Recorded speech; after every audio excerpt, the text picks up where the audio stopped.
वाराणसी में नरेंद्र मोदी ने पहले मां गंगा का आशीर्वाद लिया, फिर काशी के कोतवाल काल भैरव के दर पर शीश झुकाया और फिर कलेक्ट्रेट पहुंचकर नामांकन दाखिल किया। वाराणसी से पीएम मोदी ने तीसरी बार नामांकन दाखिल किया है। 2 बार वाराणसी की जनता ने नरेंद्र मोदी को आशीर्वाद दिया है। बाबा विश्वनाथ की उन पर अपार कृपा बरसी है। मां गंगा के बेटे को काशी की जनता ने दिल्ली की सत्ता पर विराजमान किया है।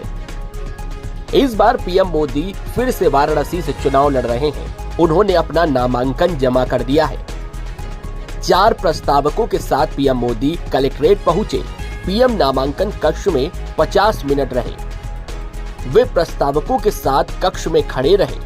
जब डीएम ने उन्हें कुर्सी पर बैठने के लिए कहा, तब वे बैठे और फिर शपथ पत्र को पढ़ा।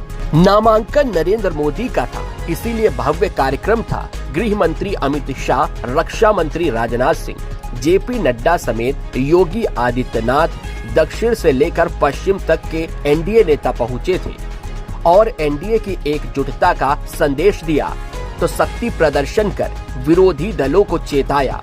पीएम के नामांकन में पहुंचे नेताओं ने एनडीए की जीत का दावा किया और 400 पार के नारे को दोहराया। मैं मानता हूँ प्रधानमंत्री जी का नामांकन के बाद जो परिणाम आएंगे वो एक ऐतिहासिक परिणाम होंगे। इस बार वर्ल्ड रिकॉर्ड प्रधानमंत्री जी जीत कर यहाँ से बनाएंगे, ये हम सबका विश्वास है। साल 2014 में जब नरेंद्र मोदी बनारस पहुँचे थे तो कहा था, माँ गंगा ने मुझे बुलाया है, और अब पीएम मोदी कह रहे हैं कि माँ गंगा ने मुझे गोद लिया है, मेरी माँ अब गंगा माँ है। पीएम की ओर से काशी वासियों के लिए ये बड़ा संदेश है और नामांकन से पहले पीएम भक्ति भाव में नजर आए हैं।